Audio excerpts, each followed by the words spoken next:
All right, we're live. Welcome everyone to Table Talk, where we talk all things tabletop. I'm your host, the Bella Gamer, with my co-host Glue Boy. Hello. And today, TTRPG is weird. I meant to put combat in there. That is interesting title that I will do my best to fix.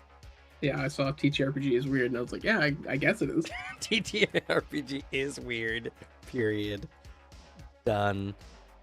Man, I really wish I could change it on YouTube.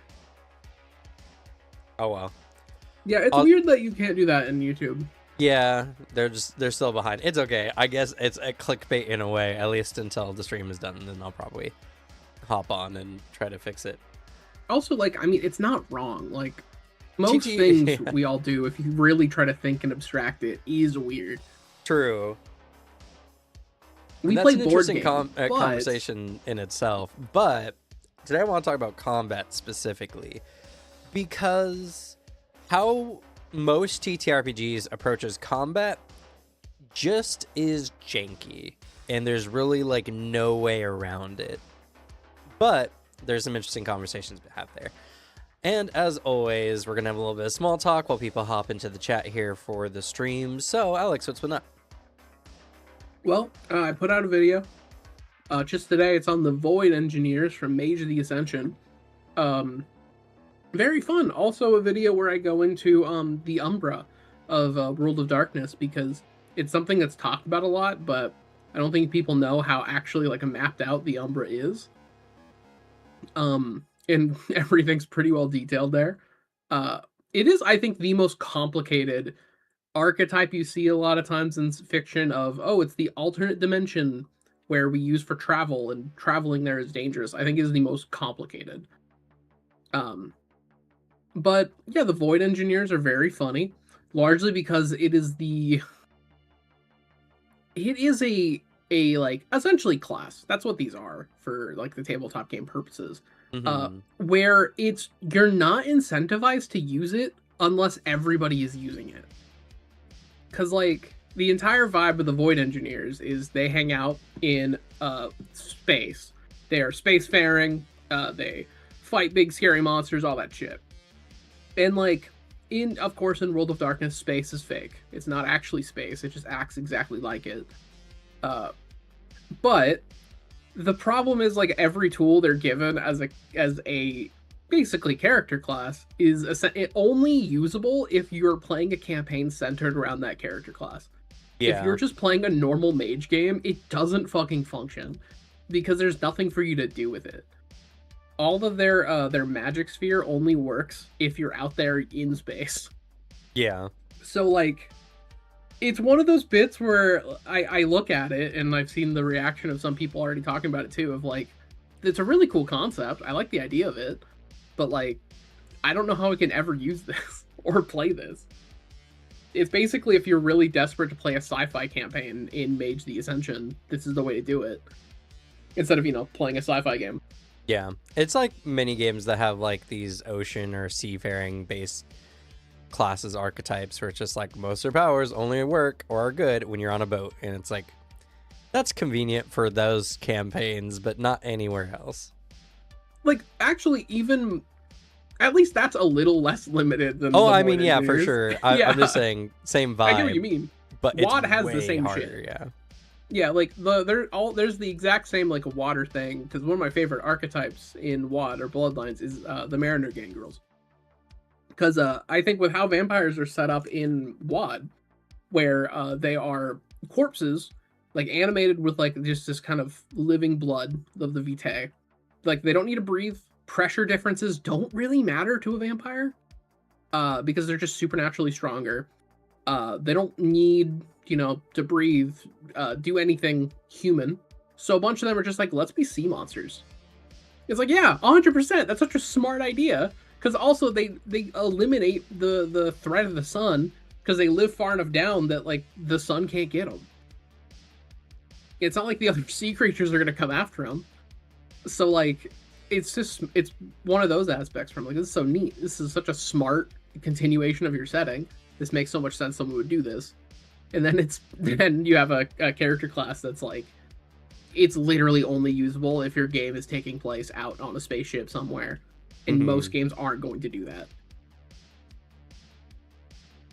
Because like, yeah, it's just how the spheres work. The spheres are so open with like what you can do, but the sphere of it's dimensional science is what it is, an offshoot of spirit.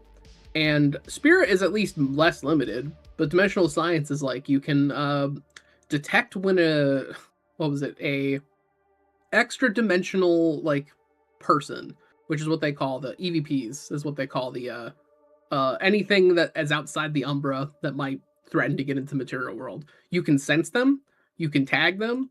When you're farther, you can enter the Umbra, but that's it. All those powers only really matter if you're out there. Yeah. So it's a goofy design choice for what I think is a very cool like faction. Andrew Downing says, so with you running multiple sessions of Legend of the Mist, how do you feel about the GM not rolling ever? This is such a weird question because there's this group of people out there as GMs who are obsessed with participating in the game the same way the players are, and get kind of weird when a game doesn't have dice rolls for the GM. Also, like, you can just choose to have rolls. Cam does it all the time. I mean, to be fair, I roll like oracles and stuff like that. Not necessarily like my guys aren't rolling to hit you or anything like that, which is I think more where this question is coming from. Yeah, I assume so. At least that's the only thing that feels relevant, because you can roll oracles in any game technically. So that's just a randomizer, really. And how I feel, I literally didn't even notice the difference when we started running Legend in the Mist. It's so irrelevant to me whether I'm rolling dice or not, that when you asked this question, I was like, oh yeah, I guess I don't roll dice, huh? Because it's just not a factor. A lot of people see the GM as a player too. Yeah, but I am a player. It's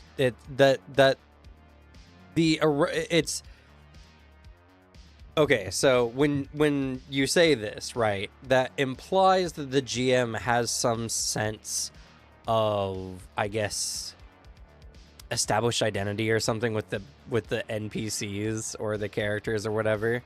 Like, it's either one of two things, right? It's either the GM has characters they care about and want to roll for, or the GM wants to touch dice too. Both seem rather weird to me. I think you can, if it is like a hang up with the system, you can find ways to do it. Like, just in the main system of, because I had the same immediate thought of like, oh yeah, shit, you don't roll dice that much outside of Oracle stuff. Because like the way it's set up for Legend of the Mist is this is the threat, respond to threat. This is like the repercussion. Like everything's kind of set up and reactive, and I think it's a fair way of doing it, because I also like the idea of the GM is laying out the world, and it's the player's actions that actually will dictate how the things change, because that's just very gamey in general. But like, yeah, I mean, from my aspect of the GM is a player too, like, yeah, 100%, they are a player in the way of they shouldn't be treated like a faceless AI or a referee or something. Things. Yeah, like a referee. Like, they're there to have fun too. The fun is just in a different format. It's like playing an isometric like 1v4 game. The actual mechanics of playing the game are going to be different. Though that's just in my own perspective. With the GM is a player too is usually a good thing to serve, when the GM should be, treated with some level of respect. They write a thing, and then I think it is rude for players to purposefully try to deviate and ruin the plot someone's worked on. Yeah, well... But, like, the idea of just... I don't know. I think Legend of the Mist works fine enough, but if I need to roll dice and have the same mechanics as a player, like... I don't know, man. Make a DM NPC, because I don't know. Well, I don't know if that's necessarily what's being asked. Like, how do you do this in Legend of the Mist? Just how does this feel? What's your opinion on the fact that you don't roll dice? And the thing is like, I still play effectively as a player in Legend in the Mist because I make enemies with interesting tags and interesting mechanics of their own. Like, I get to make new things and new creatures all the time that have their own mechanics that, like, I don't even need to roll, right? Like, when an enemy is a threat, I'm sending out either harm or giving them some kind of beneficial status, giving a negative status to the players, or changing the arena in some way. When you guys were fighting the Spirit Emperor Dragon this last time we played Beast Tamers, it was a beast that could take the anima in the area around it and has such mastery over it that it can use that to enhance like almost every other one of its facets. A really powerful creature, very regionally and like spatially specific, but it's a dragon, and Dragon Slayer is kind of like a thing for them. So yeah, like it was a good tense combat we did last session. Like, it was very scary. I think we made some very good plays.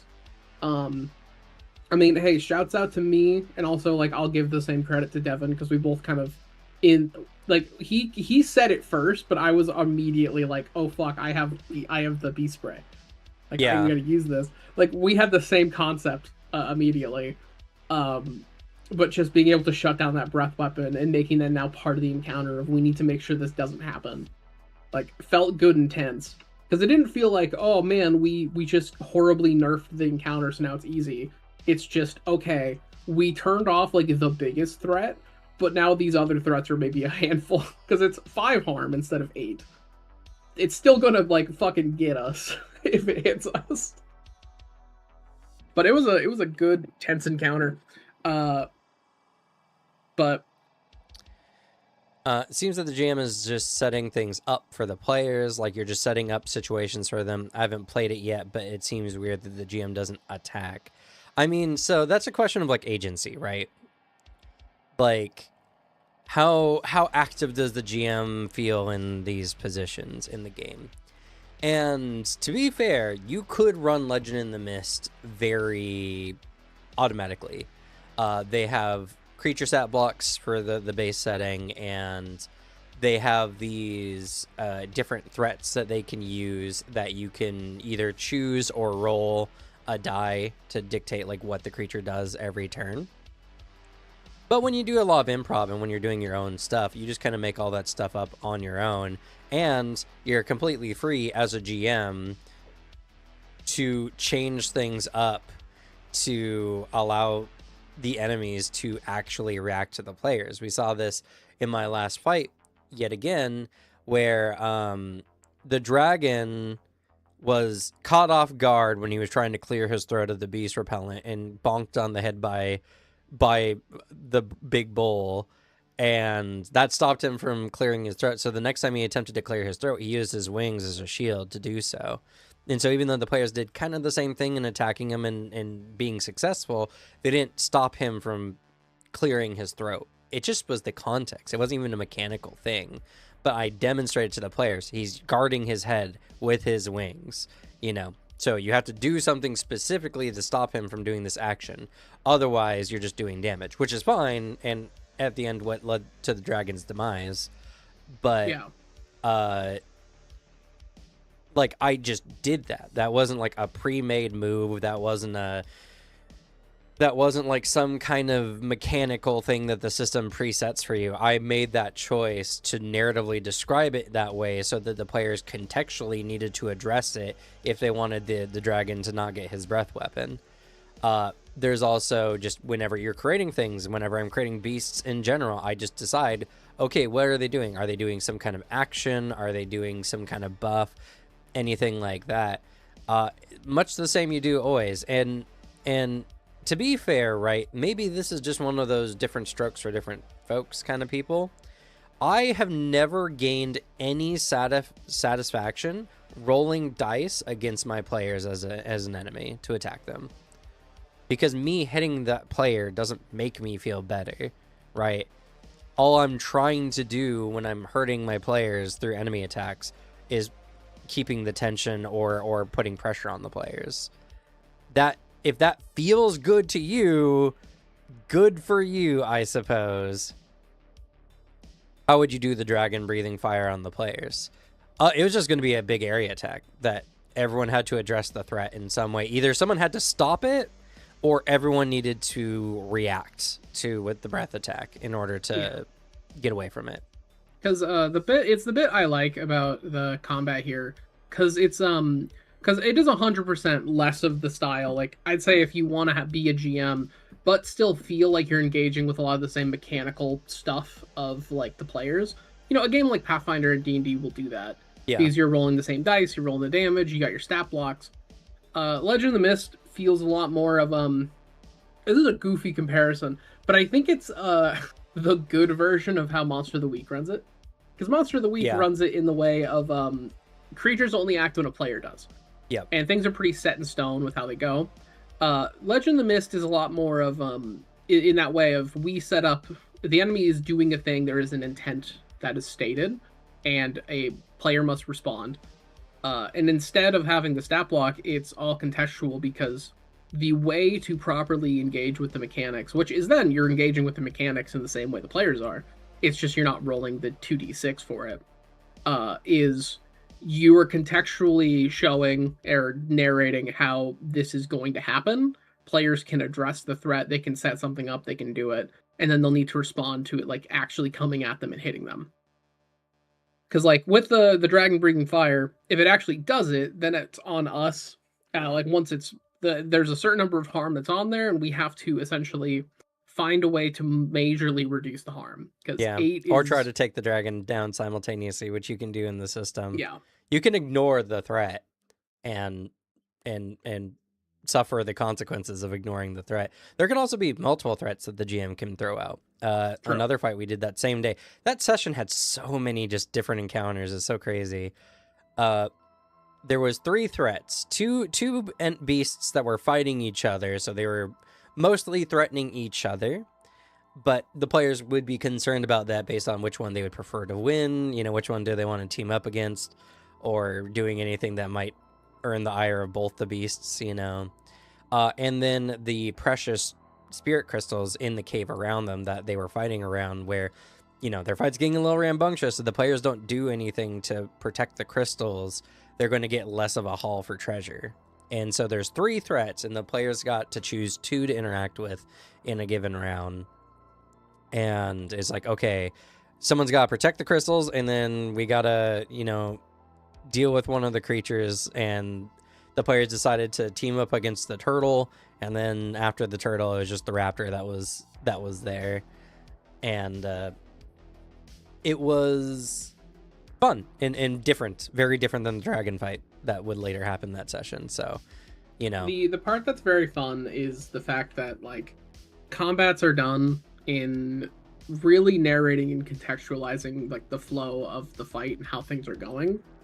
So like on an actual like mechanical level, I would argue the only difference between the GM and the players in that instance is specifically rolling dice. Yeah. And if that is like genuinely a game breaker for anybody out here, fair enough, sure. But if you're a fan of the idea of running a stat block less like a stat block and more like this is a thing that we can utilize and fight, and also like utilize the intelligence of a creature, which can be a tag, because it could be a living, breathing person, it could be a very mindless beast that just wants to eat, things like that. Yeah.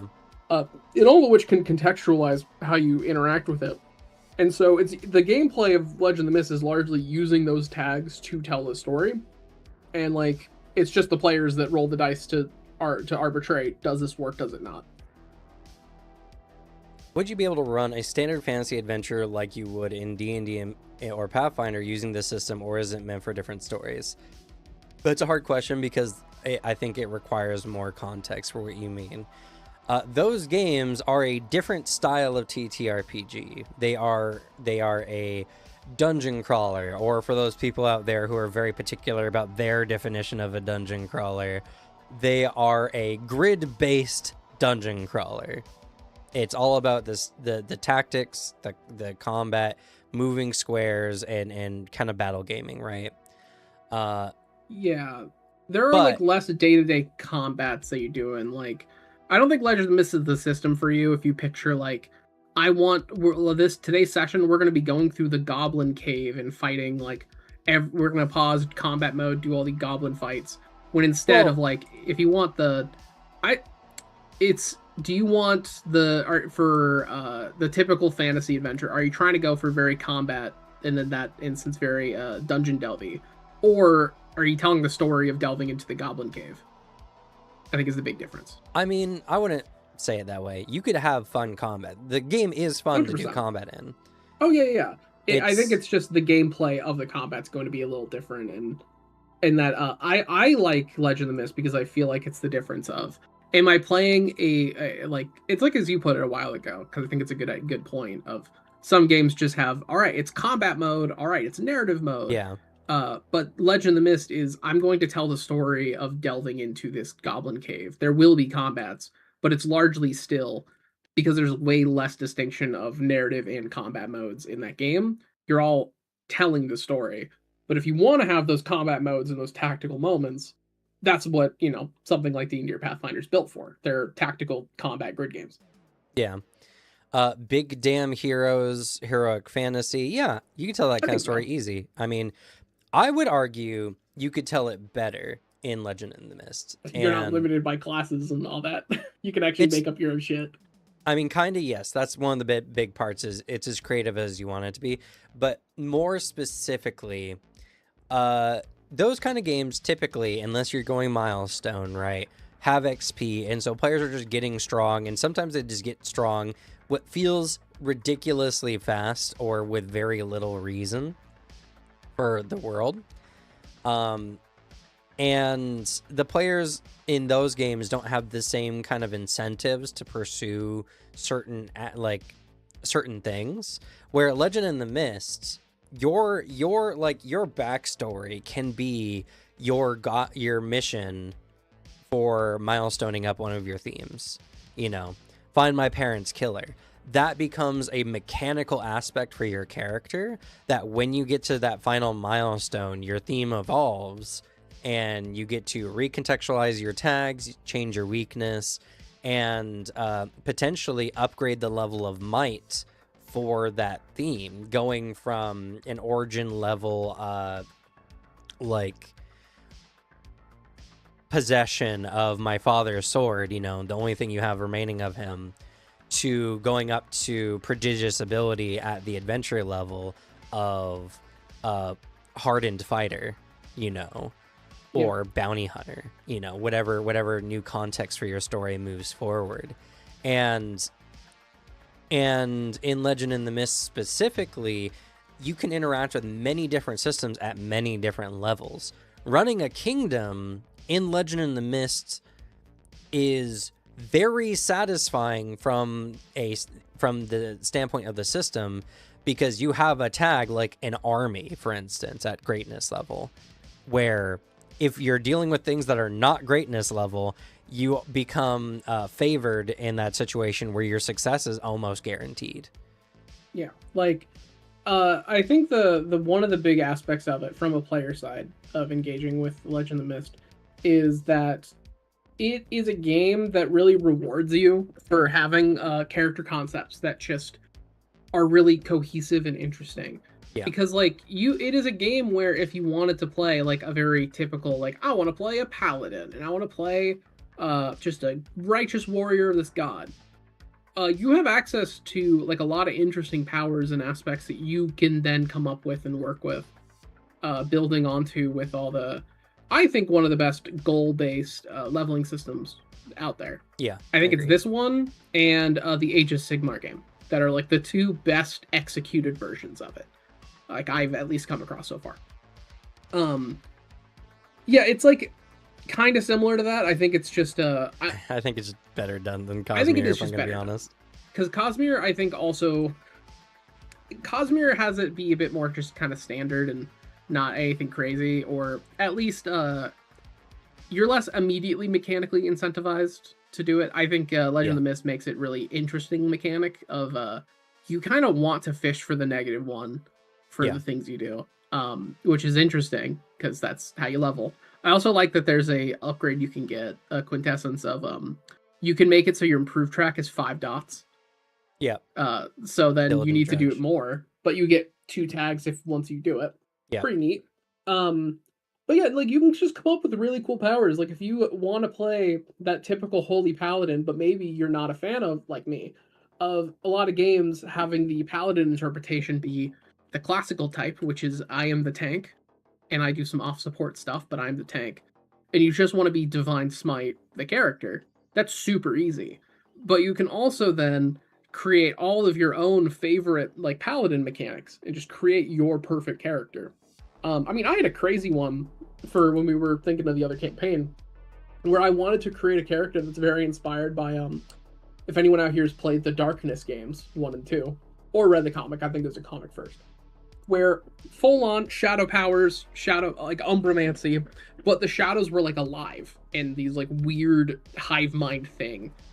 And so the character's growth would literally be the progression of just this thing using him as a host and just trying to draw him in, but he has all these cool ass shadow powers. And it's so easy to just create your cool favorite unique stuff. I mean, I'm stated intent with this creature tamer game. I am creating stands. My creatures are just stands that, you know, I can have out, but I am going with JoJo bullshit. And if anyone is aware of JoJo bullshit, how crazy it is to play a game to be like, oh yeah, I'm being rewarded for coming up with JoJo bullshit. Because I can just do it. Yeah. And honestly, this conversation and why I've addressed it and allowed it to continue going this far is just because I think this ties into today's topic really well. Because TTRPG combat is generally weird in the sense that like the magic system sounds like Harbinger of Justice by Andrew. I haven't seen it. Highly recommend reading it. Interesting. But TTRPG combat is weird, and it's weird because there is this unavoidable obstacle when it comes to the narration of it, which is only one person can really be talking at a time. So anything that includes, you know, like bigger combats, multiple players doing things, you want to account for like the chaos of the battlefield and things just kind of happening around you, is really, really hard. Not impossible, but really, really hard. And the best way that this gets represented is by turn-based combat, having initiatives and everyone running around and doing their own thing. Because in Pathfinder and D&D, unless you have an ability that specifically allows you to move when it's not your turn, which I think Pathfinder does have a few, if someone is chasing you, you can't run away until it's your turn. So oftentimes what happens is the enemy runs up to you and hits you. And that makes no sense in any kind of world where if someone's chasing you down and you don't want to be fighting them in melee combat, you're going to run away. But you can't do that because turn-based. Yeah, it's like also the limitations of just how on a table you kind of have to arbitrate some stuff, because I like, if we're taking on just the pure RPG mechanic side, of the two usual CRPG mechanics, you get turn-based or real-time with pause. Running real-time with pause IRL sounds like a fucking nightmare, to be honest. Like, yeah, that sounds insane. But that's a way to like patch that problem of turn-based feels like the intention in the idea of it is this is like mechanically we're showing this big fight, but in a way that people can actually like monitor and maintain the entire time. Yeah. And we can, and like, even with the CRPG, but it doesn't make sense when you're looking at it, when you're playing as like that kind of turn-based game, that you see a guy charging up a fireball and you're like, damn, I wish I could move and dodge that.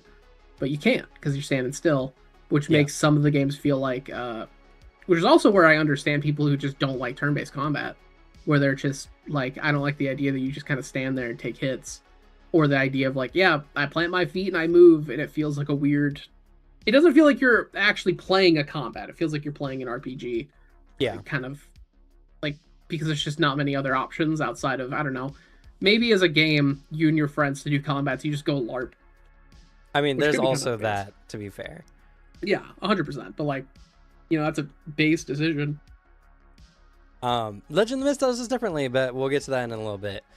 There's some and some other games in addition to Legend of the Mist that work around this, but also there is the statistical problematic nature of attacks, because an attack represents not necessarily a single swipe of a character's sword, but several, or some kind of stance and feint and maneuver. But that doesn't mechanically have any feedback that the players can feel. So it doesn't feel like you're fighting. It feels like you're making an attack action. And a character who gets multiple attacks per round, like in D&D, this is one of the most egregious, right? Fighter gets multiple attacks per round, where classes like Rogue really don't. So when the fighter is attacking 2-3 times, what's it feel like the rogue is doing in that same amount of time, right? The flippy dippy dagger wielding rogue, who should be trying to cut up the enemy in like a bunch of ways, but they don't get to attack as much as the fighter does. And now, don't get me wrong, I understand why this occurs. It's because attacks are not actual like strikes of a weapon, but instead meaningful story moments where the character can get the edge on the opponent and make an attempt at dealing them considerable harm. Because for someone who has weapon training and who has done some LARPing stuff as well, when you're fighting with someone, a lot of it is baiting, a lot of it is feinting, and a lot of it is moving into position to get an enemy to open up to strike. So one attack, or at least one opportunity at actually dealing damage, is oftentimes like a small segment of actions linking together to create that opportunity. So then when you put it in that context, it makes a little bit more sense, because the fighter is a fighter and the rogue is someone with a knife who also picks locks. But moving to the advantageous spot to get a sneak attack, well, but it assumes that is much more difficult than just getting a standard opening in a fight. It just still always has that feel because of how we think about it, how it's written. And like, I don't even know if there's a perfect solution with the D&D Pathfinder system, other than I think the very good GM tip to remember that this is a combat that's going on. This isn't just a standstill Final Fantasy turn-based. Like, act like and narrate that things are happening, and maybe the roles we're seeing are when the camera zooms in to take it very cinematic. 'Cause the point of these is more of a cinematic view of combat, since sadly constantly real fighting is usually way less interesting, because it has to be of all the cool ass like choreography we could be picturing in our heads. It's different, and people usually don't react to hits in the same way. But like, having it be, oh yeah, this is we're watching an exchange of blows, and then the roll is the important one, is a good way of showing that, rather than the feeling of, oh, I have multi-attack, so each roll is an attack. And then it feels like the rogue in a 7-second time period goes, yeah, and then nothing. Yeah, yeah. Hangs out. And then the fighter's like, yeah, like full on like swinging multiple times, being cool as hell. Like, that is just a feeling.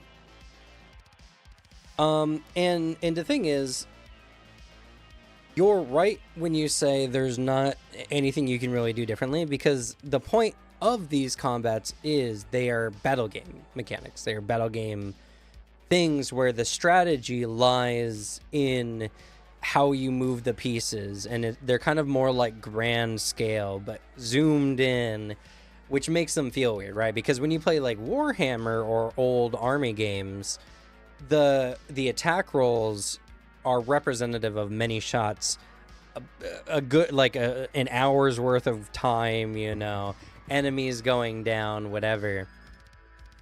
And when this got brought into D&D, it kept a lot of that feeling, but not a lot of the same context, because when it's an army game, you understand a single attack roll is a bunch of guys shooting, right? But when it's a singular person, one attack roll feels like one attack.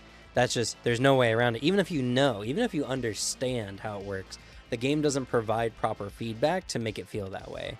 And there are some games that do this differently. There are some games where your character, how good you are in combat, like in many of the story path systems, it's number of dice, right? and then that's number of successes. So a character who's really good in combat rolls a lot of dice and can then thus get a lot of successes, which can then translate to multiple attacks hitting and being successful, you know. Which I always like that as just a absolute like feedback level for the game. I like the idea of a way to show that level of skill difference or just like competency through something you can like kind of feel in your hands. Yeah. I like as a concept in the same way that I like the idea that your stat is a dice type. I like the very tactile expression of like character skill. I think it's very neat. Yeah, I mean, I played a lot of Story Path games. I was a big White Wolf fan for a long time before I got into Anima and so on and so forth. So I played a lot of Scion, played a lot of Exalted, played a lot of Vampire. And I like how those games feel, and in those situations they feel good, though they still have several problems like initiative, for instance. Especially because some of the games got really wonky with the initiative and having like initiative times, like you put everyone on an initiative clock, and so when a character takes a certain action, it goes down so many pegs on the clock to indicate like when they go next. So someone could theoretically go twice before someone else does, depending on actions. Which like there's a part I think is neat about that idea, and where it can play out interestingly. Because I mean, there's some aspects of playing with initiative I like. Because I like I kind of like the version, not the real version. I like the version of Anima that we've landed on, where because I just like the idea that what your character is wielding and wearing does impact initiative. Because I like the idea of having initiative in your turn order actually be like a gameplay mechanic. I think like a lot more than just like, ooh boy, I go first. Like I like the idea of having a character that consistently would act faster and a character that purposefully wouldn't. I think is a cool thing to add to your gameplay. But sometimes with initiative, I feel like it's honestly like an early 2000s to mid 2000s thing. I think. Where I see it the most, where it's just trying to find another answer to initiative, when a lot of the good solutions we've landed on now is still, we still kind of just use D&D initiative, or we have a like take turns, player GM, player GM, player GM, but like the players and GM have a lot more agency on who goes first and who doesn't. Because sometimes when you try to like really mechanicize like initiative, it just gets really complicated and annoying. Yeah, well, it starts getting granular, and then you might start getting lost in the sauce. You know, you start playing a game or playing stat spreads more than actually like telling a story, and so that's kind of something I want to like pin here at the like getting into this conversation. If you enjoy certain types of combats, that's completely fine. These flaws, some people, like we know, Alex and I both know someone who loves turn-based combat and really prefers it because he's just the kind of person who loves turn-based strategy games and really the more outplay-y, mechanic-y, chessboard gamey style of game, right? So that's completely fine.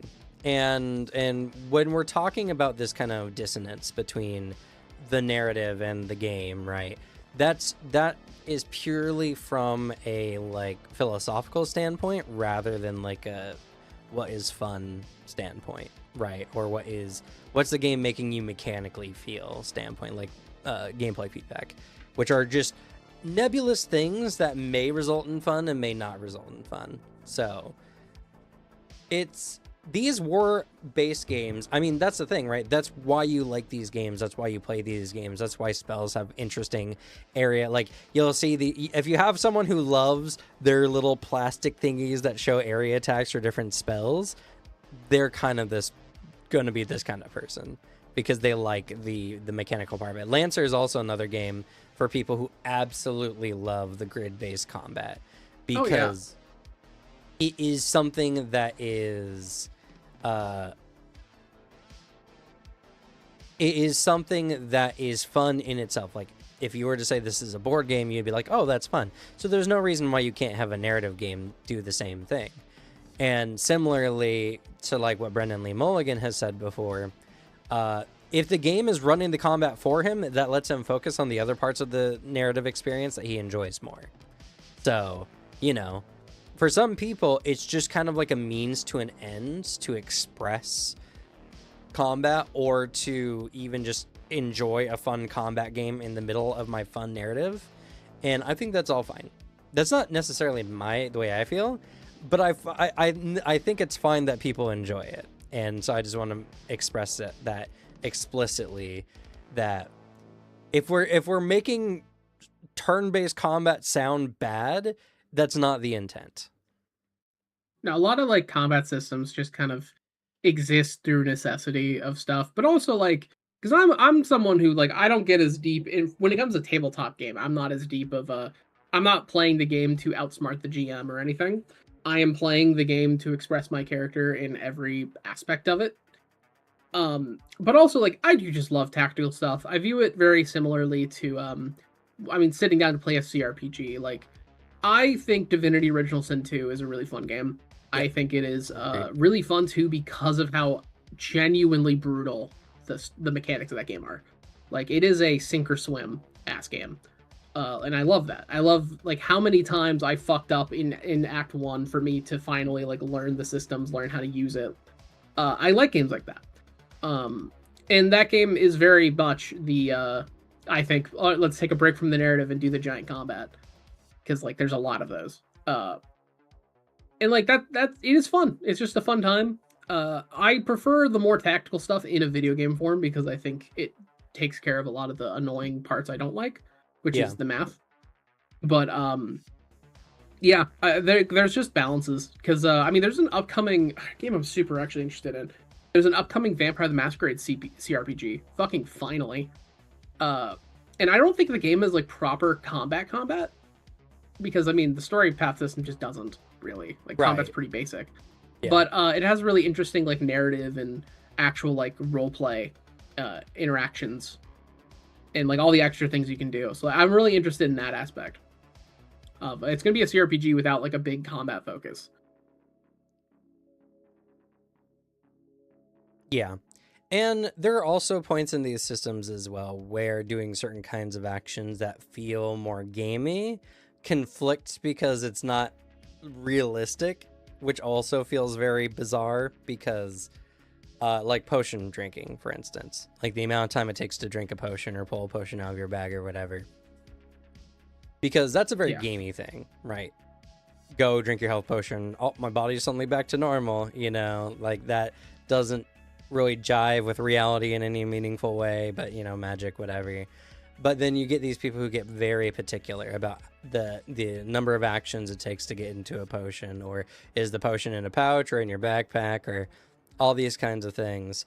And it's a weird intersection that happens a lot with these battle games because there are battle games that are so incredibly dense because they account for like everything.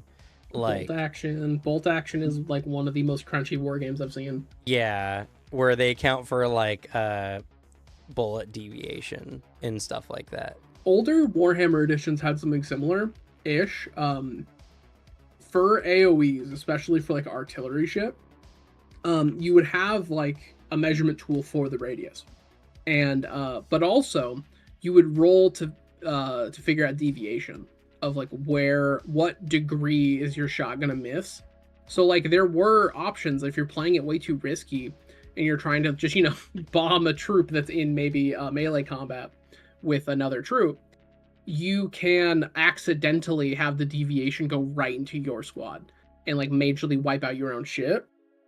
And I mean, there were some armies in the game that actually like were okay with that, because that was the strat, is you have a bunch of like chaff you genuinely don't care if they get blown up. But yeah, like Warhammer had a simplified version of that, but bolt action, holy, that game is insane. Yeah. And so, as is tradition, there are TTRPGs that have absurdly deep things where a person's individual combat round takes no less than 30 minutes. That's when you're playing optimized. That's when you're good at the game. No less than 30 minutes, because you have to account for like a bunch of ridiculous things. And so some of that also bleeds into more standard games like D&D or Pathfinder. Pathfinder's kind of egregious for this because Pathfinder used to have pockets as a mechanic, which I liked, but I understand why other people don't. And they have rules for, you know, getting an item out of your backpack rather than an item that's on your person. And they have rules for, you know, how many potion bottles equals a bulk. I don't have problems with that necessarily, but I'm just saying that this is kind of where these granular things come in, where in an experience where you have to say, okay, but one sword or one attack is not necessarily one sword swing, but drawing a potion out of a bag takes this amount of in-game time, it really starts feeling more and more dissonant because there's just a lot of competing ideas. I am a person who hates the pouch and pocket mechanic because, like, I don't know, man. Like, if I'm pulling shit out of my pocket, like, it's fine. Like, I got my pockets, and like when I hear a lot of the, oh, we have to track this and this and this, I'm just like, man, I could do that shit no problem. I could do that right now, so easy. Watch me pull something out of my pocket, so quick, so nice. I don't have a pocket stat, but also like there's a level of granularity that starts to get me, because the level of granularity that I have disconnects with, which are not going to be the same level of disconnect everyone else has, is stuff where I look at it and I'm like, this just feels like padding to take more time than to actually add depth to the system. To the same reason I don't like ammo tracking unless it's notable ammo.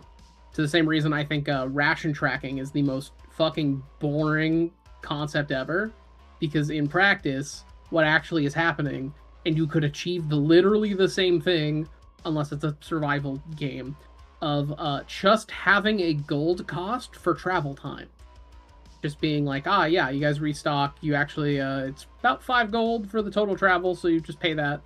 It does the exact same thing, then, alright, let's buy the rations, and then every day make sure you guys are marking off the ration you eat, which happens to round out to the same gold price. That's what I hate. It's a film term, shoelacing, of just, we don't need to see a character tie his shoes because we can assume that the shoes are tied. But, like, so those are my issues with granularity. And combat can sometimes get it, hence when I brought up the initiative fumbles that we've had in older editions, where it just feels like they're trying to introduce more things for initiative, but often it just slows down what the actual game is trying to be. Yeah. And again, it's just like, okay, so if here's another one that I really dislike for Pathfinder. If you fall unconscious, you drop everything you're holding, which, you know, realistically makes sense. But if I'm unconscious on the ground and I wake up and I'm standing up, right, I'm grabbing the items I fell with and standing up with those items, and that's it. The absurdity that Pathfinder demands that you pick up your shield and your sword as 2 different actions after standing up makes me want to pull my hair out.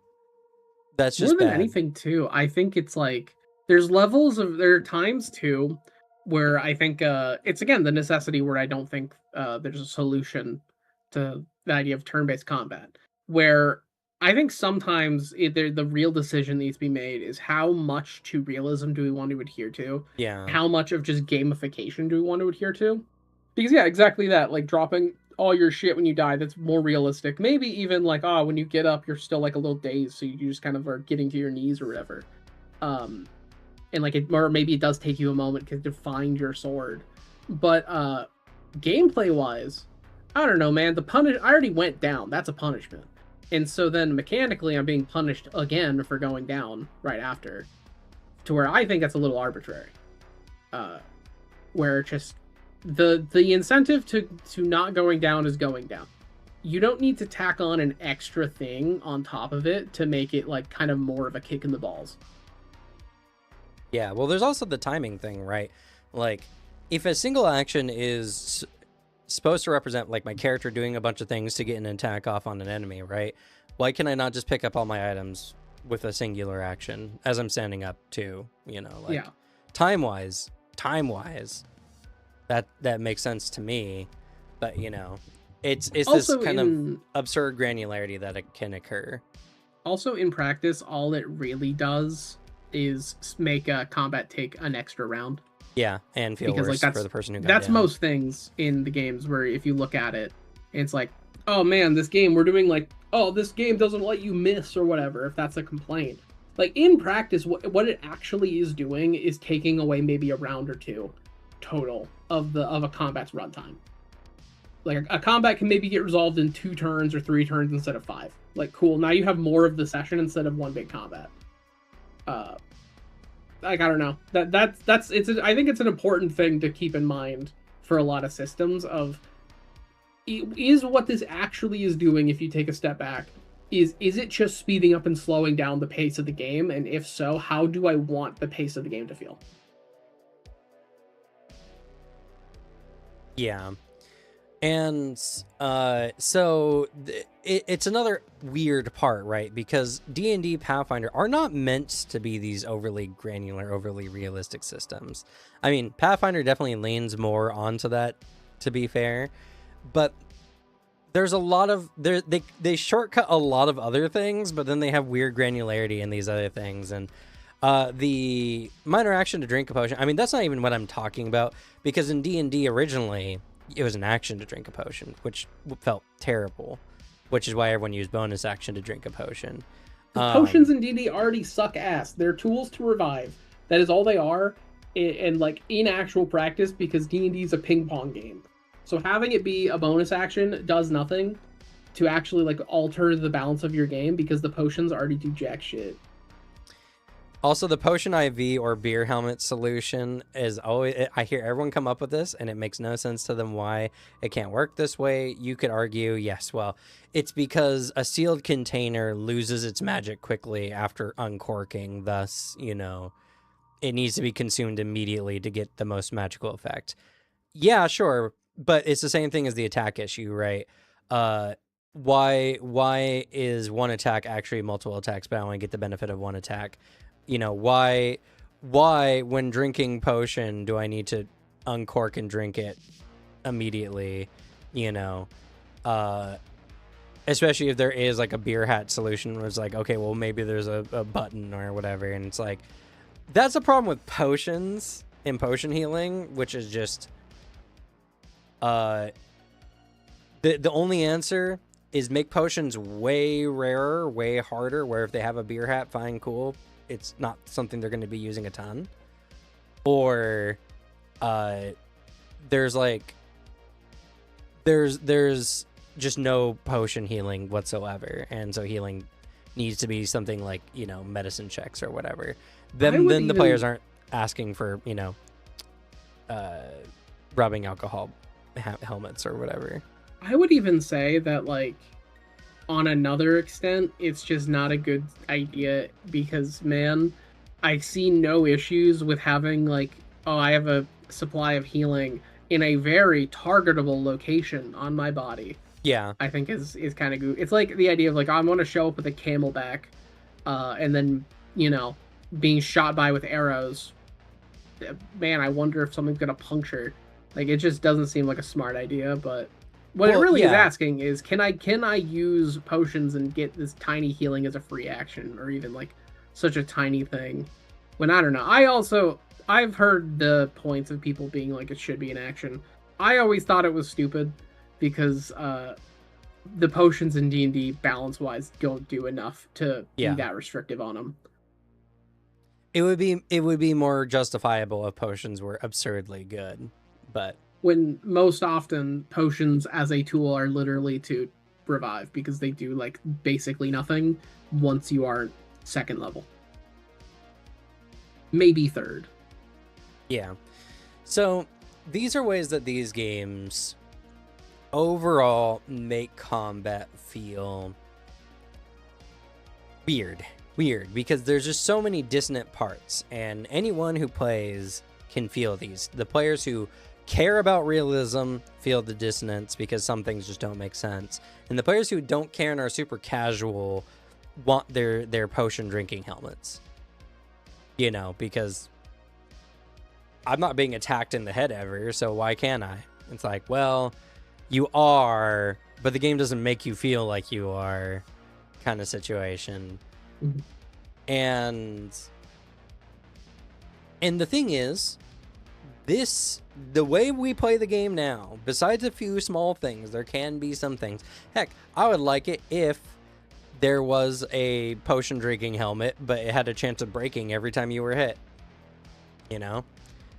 That's high risk, high reward. High risk, high reward kind of thing. That would work for me, because eventually they're going to break enough of these helmets where they're not going to be worth it, or they're going to be so stinking rich that they always have it. So, but if it breaks mid-dungeon, you know, I guess if they have a bag of holding with a bunch of drinking hats, but that's all pointless.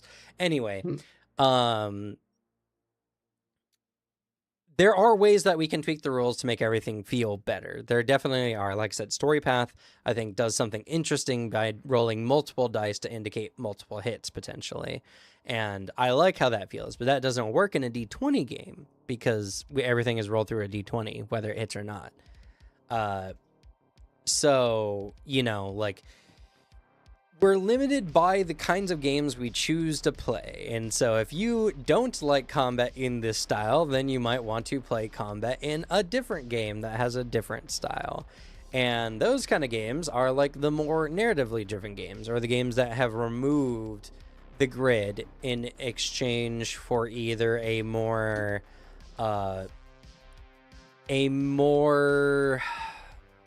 abstract combat, or even, like, conversely, a form of combat that's so granular that you can't have a grid, because people don't move in grids in real life, and so characters need to move by feet on a map using string to indicate how far that person can move with that action. And characters need to have proximity to certain items in order to properly interact with them, not just be within a 5 square hex or square. And so and in these kind of games, we're trading a lot of the fun of tactics, like spatial recognition, right? Because one of the best parts about a more grid-based game is it's very easy to see the state of the battlefield at all times. You just have to use your eyes. But when you're using a game that much more heavily relies on theater of the minds, it gets a lot harder. Or if you're using a game that is the gridless style of game, then you still run into these moments of like, I mean, I understand my guy is this high and something an inch away is probably like 5 feet away from him, but he feels so damn close. Can't I just pick up the grenade or the whatever? Can't I just help my friend who's just like almost right there? Like, I feel like if I stretched, I could reach him, right? But, you know, because of the granularity of these games and everything like that, you just, there's going to be these moments again that are not going to have the proper feedback, or players are going to lose track of the map, or, McNancy over here mentioned earlier the homogenization of these games, where someone wielding like a two-handed sword and a great axe both doing the same amount of damage is like, it feels weird, right? Because how are they doing the exact same damage when striking force and everything apply differently, and how certain blades work against armor apply differently? And for the games that are a lot more like abstract, right? It's just like dealing a harm to a creature, or giving it a wound, or even just games that are like, okay, here's the creature, you need to make a combat check to beat the creature. And by combat check, I mean it's like a skill check. You either beat the creature with the skill check, or you fail, take some damage, and then need to roll again. And they also have a variety of problems. I don't like games personally that are like attack rolls become skill checks, where you need to defeat the creature by typically stacking some kind of debuff so you can hit them and take them down immediately, or it's just a probability thing of you have a 25% chance of killing the creature, so you need to roll 2, maybe 3 times to actually take him down, and you get punished every time you fail by getting injured or whatever. I like more dense combats. I like when combat feels more actually like mechanical and like you're there kind of thing. And skill check like combats like that don't make me feel good because they just make combat feel cheap in a way that I feel like combat shouldn't in a lot of games. And in some of these games as well, we also have like one-sided combat, right? Like Legend of the Mist or Monster of the Week, where you get damage, or in Monster of the Week, the creature always gets to hit back. So you hit the creature and you take damage for fighting the creature, and you might have some ways of mitigating the damage, but the emphasis in the system is you're not supposed to brawl creatures straight up. That's not the point of Monster of the Week. They either have a weakness or some kind of instant kill thing you can do on them, or you need to destroy a particular grave before the monster itself kills you. So they punish you for straight up brawling with a creature by effectively making creatures have thorns. You do damage, they do damage. You do damage, they do damage. It's something where if you do it too regularly, you're going to die because the creature typically has more HP. And so, like, you're supposed to work with the team and do all this kind of stuff like that, which is fine because that's the style of game. It's not a monster fighting game. It's a monster mystery game that you then discover what the monster does. There's a tense moment in combat. You know, someone needs to fight the monster while someone else performs a ritual or does something, and then you guys win. Someone walks away with some new cool scars. That's the end of the game kind of thing. But those games, even then, just don't feel good. Sometimes it's like, why? I understand werewolves can only be killed by silver, but I'm using this like pellet shotgun. I'm blowing his head off. You know, I'm blowing his arm off. If a silver dagger can do damage, why can't my shotgun, you know? And it's like, you just have to agree that it's so tough, or there's some magical aspect to it that prevents it from being damaged. So combat, no matter the system, is always going to feel janky and weird. And I think a lot of people play games for different reasons, and sometimes they play a particular game for a reason, but they hate like combat. Like, for instance, I more and more grow distasteful of grid-based combat. It just feels so restrictive, so static. And while I do enjoy a good strategy game, when I'm playing a TTRPG game, I'm here for a story. I'm here for narrative and climactic moments and all kinds of stuff like that. I'm not playing a TTRPG for grid-based mechanics, typically. If I wanted to do something that was more about the grid-based mechanics, that was like my goal, right? Then you could play something like Gloomhaven, because that's effectively an RPG, but there's a lot less narrative, you know, agency in exchange for good board game mechanics, and the whole thing being board game, and the game allowing you to do certain things because there's no thought that, like, what if a player abuses this narratively, because that just isn't a thing in Gloomhaven, right? So like, if I wanted the grid-based mechanics, right, play something like Gloomhaven. But if I want to tell a story, like, if I want to tell a story and have grid-based mechanics, sure, I'll play Pathfinder, I'll play D&D.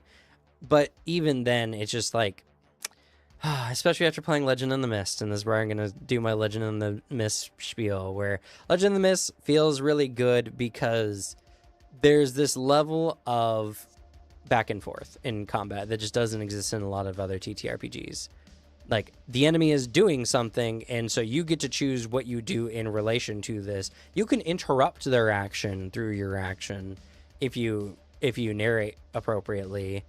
But if a creature is chasing you in Legend in the Mist, you can run away from that creature. And not only that, but you can run away from the creature so good, you can gain distance as a status that the creature then needs to remove in order to get to you, allowing you to do something else while the creature is gaining ground on you. You know? Like, you can do the fun things you see in movies where you see something in the environment and you use it to your advantage to gain an edge up on the opponent. Or you can more easily like strike a creature in the eye and not have it be this huge game breaking thing, because one, you can't really even target creatures' eyes in games like D&D or Pathfinder. And if you do it in Anima is such a like tight math game in some aspects that blinding a creature, even half blinding a creature, is going to cause that creature to die almost immediately due to the penalties it's going to receive. Yeah. It's effectively a kill move. It just, you need to swing twice, you know, kind of deal. But in Legend in the Mist, a blinded eye can be a -1 tag, which is not that big a deal. It is going to edge you closer to beating the enemy that you're fighting, but it's not going to cripple that creature completely. And if you fully blind the creature, you could instead add the blind status, and that could be more significant, but statuses don't stack, so you got to be careful with stuff like that. In the last game we fought, man, the number of times just some scene or item context completely changing how a combat would go. I mean, using the beast repellent to cause the dragon to be unable to use its breath attack is just something that you wouldn't get in Pathfinder or D&D, because, you know, it would be really strong if you had an item that just let you do that, right? And in order to do it, you have to roll a d20, and if you're using your attack modifier, you might have a really good chance. But in Legend in the Mist, the dragon's fighting back. I actually can apply tags to prevent the dragon from being affected in this way. And the player succeeded, but with complications. And so, you know, got the dragon with the beast repellent, but also was slashed by the dragon's massive claw, taking a significant amount of damage, you know. Or would have, had they not avoided that one, I think. It's a really fun experience to have, like, an item genuinely, like, because it's something we talked about right after, is like, would this combat have gone so differently if we didn't have, like, this one thing? Which can be, like, a point of worry, I think, for some people, of like, if I miss something, I can't, like, that's just like an insta-kill. It's like an adventure game where you don't know you're soft-locked. But, like, no, it's just in a contextual system, there's a lot of fun in the idea of you get some minor, tiny reward, because I think that's how we viewed it when we, through roleplay encounters and stuff, got a reward of just, like, a beast repellent supply like that. But it can genuinely be used in so many other ways, because the point of a beast repellent is that it's kind of like a repel, except repel if it was a bear mace, where it's to help us avoid encounters. I don't think the idea of introducing beast repellent was to stop a dragon's breath weapon, but contextually it would make sense. Yeah, and it did. And like, the fun part about Legend in the Mist is combat is completely contextual. Now, there are still jank when it comes to combat, even in Legend in the Mist. For instance, you have a whole party of players, but there's the spotlight system, so only one player really gets to interact at a time, or maybe two if the GM allows, when the enemy is doing something. Like, the enemy is creating a threat, players pass the spotlight off to someone else. And so it's like, okay, but what's everyone else doing during the spotlight when everything is happening, you know? And of course, you can justify it in many ways, like, this player just did something, so they're currently recovering from that action, or this player's looking for an opportunity and hasn't chosen to act. They haven't, you know, they don't have the initiative at the moment, kind of thing. There are ways you can justify it, but it still feels like sometimes you're waiting for things to happen. Now, of course, you can make Legend of the Mist combat interesting by making other players, the target of a threat, or as a complication, the unintended target of a threat. But for the most part, it's just one of those, an enemy's doing something. What are the players? What's everyone else doing? Because it feels like that one enemy gets to attack multiple times for every one player action, which some people are gonna not like as much, and that's completely fine. There's also how Daggerheart does it, where they have the fear and hope system, where if the player rolls fear, the GM can immediately use that fear to give the enemies the ability to act, or they can even stock fear in order to activate multiple creatures at a time.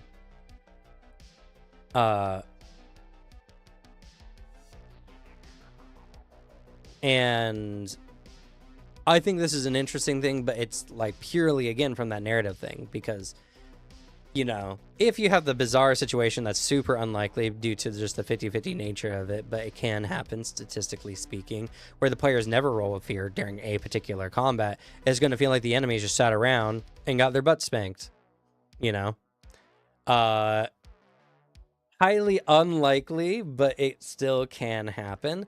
Also, there's the aspect of there's players who feel bad when they roll a fear on their turn, because then the GM gets to go and the player feels like they let the GM go. It was their fault.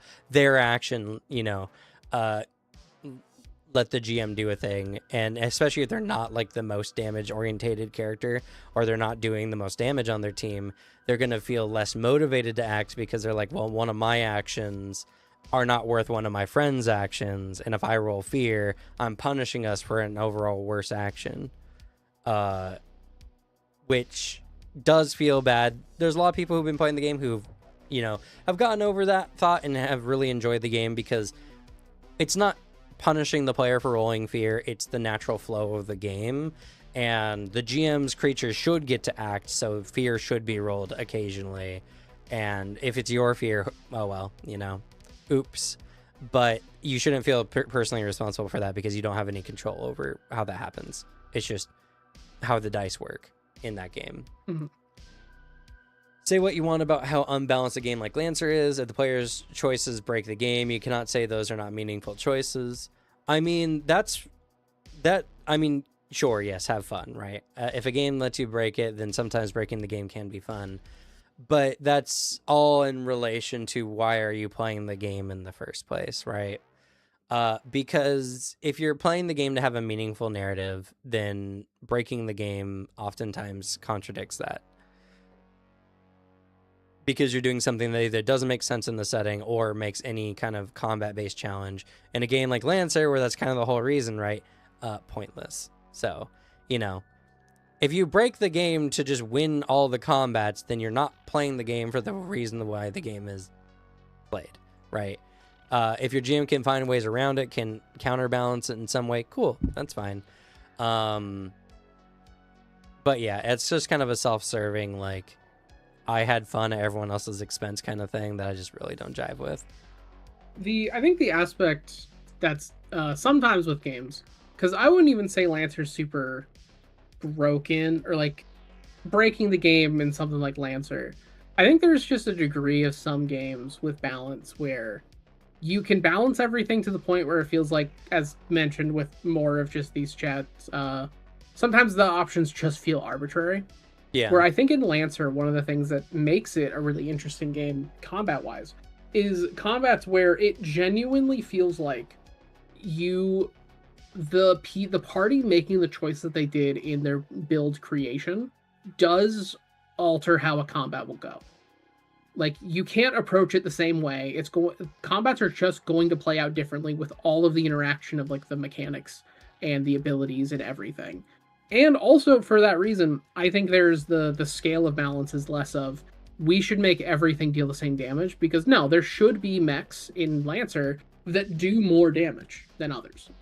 Like, that is just the case. There should be a mech that's like, if you want to have a giant railgun or a sniper, you should be the best sniper in the game. if you want to like really fuck something up in melee, like physically just destroy it, I would argue, yeah, that makes sense. The Blackbeard might output more damage. The difference is you have established roles, and then you make sure that each role can do it really well and feel good. But there needs to be some level of like, if you're only looking at it for pure damage, there is a right decision of things to play. If you're looking to be the best support mech you can, there's some good decisions to make. So I think it's more like that. I think it's less of taking the system and breaking it, but more that there should be levels where not everything is of the exact same balance. There are just mechs and that are better at tasks than others, and they can be very good at it. But I would argue breaking Lancer would be having a mech that is just universally good at everything. I think that's a much bigger break of a tactical game. Yeah, so the problem is, Alex, that there's only so many ways you can kill an enemy mech. You know, it's either you burn them out, you shoot them out, or you hack them out. Like, there's the three main ways to deal with enemies in the game. Yeah. And sometimes it's worth to try to burn an enemy out versus doing damage, but doing damage is almost always going to be good. Because, you know, it'd be kind of silly if it wasn't effective, at least in some degree, right? Yeah, if doing damage didn't kill the guy, that'd be kind of weird. Yeah, if you couldn't kill someone with damage, and why are you playing a mech game, I suppose? It's very weird. So if there's three main ways to deal with people, then whatever mechs are good at those three main ways are mostly going to be the ones that succeed. And even then, and kind of what McNancy is mentioning here, there are just some mech builds that are just the most optimal when it comes to doing damage or doing heat, or the hacker mechs that are only stopped by mechs that have some level of tech defense. If they have no tech defense, they're screwed 100%. I do have there's a very fun build. I like the Minotaur as how much heat can I build up through hacking. I think it's fun. It is true. And granted, yeah, for those type of tables, I think rolling up to a standard table with like, hey, what's up? Check out my cool meta thing. Yeah, that's cringe. Outside of that, for like an average person game, I think it still can go good. One of the aspects I also am a big believer of is if you're a support mech, and I say this as someone who doesn't really play a lot of support stuff, if you're a support player and you open up you just give somebody a buff, you debuff an enemy a certain way, and then big damage happens, that's an assist. That's partially your kill. We count it in every first-person shooter ever. We should also count it in tabletop games. If you allowed a person to do the giant damage even better, you get partial credit. That's still good. Yeah. But yeah, there is just like, yeah, dealing damage in the three different ways is the way you deal with it. But yeah. I mainly that point though of I do enjoy a game that has meaningful choices more than, oh man, everything is super balanced. Because I hate that with other video games too. I hate it with like fighting games and stuff, where the idea is let's just make every character universal. It's like, no, there is some fun in having a fighting game where characters have different amounts of health. So like the giant character does actually feel like a giant character because they have more health than another character. But then you have to make the trade-offs. That's a more interesting decision. Yeah. I mean, again, that's where I'm going to say Legend of the Mist, I think is real fun for this because the way you incapacitate an enemy can be many, you know. My wife, her character, has hallucinogenic roots as one of her creature's tags, and so she can do things like sedate a creature unconscious or make them trip out or whatever. So, you know, I mean, it's still a physical attack, so normal physical things can block it in some ways, but like armor doesn't, because it's like a contact based poison, more or less. So having lots of armor isn't going to be good against something like that, allowing her to be like strong against those kind of creatures, while creatures that are very fast and agile, she's going to have a harder time with because they're going to just avoid the roots altogether. And players can have things like invisible attacks that are really good against enemies that don't have the ability to sense them so easily, or, you know, they can apply like any number of status conditions or things, and so your build, there's no meta build, because the meta build is make a character good at what they're gonna do, which everyone's gonna do more or less, and it's more just the context of what is the enemy going to be able to like negate, resist, or whatever.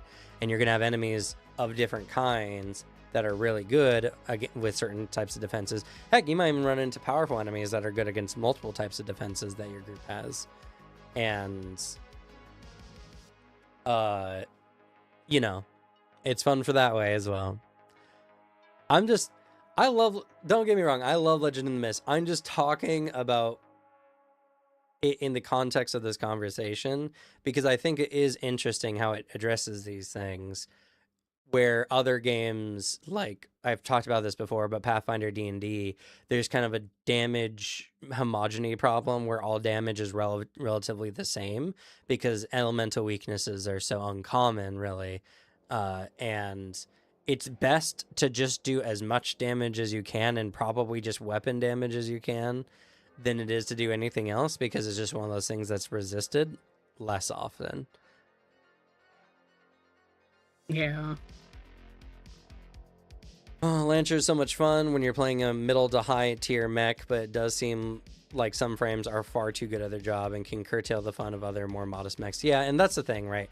Is Lancer's a fun game, and it's very fun for a lot of people, because I can tell from how people look at my videos for Lancer. But it's a game that at the end of the day is subject to meta, because any game where there is variance in damage and capability, there's always going to be an optimal.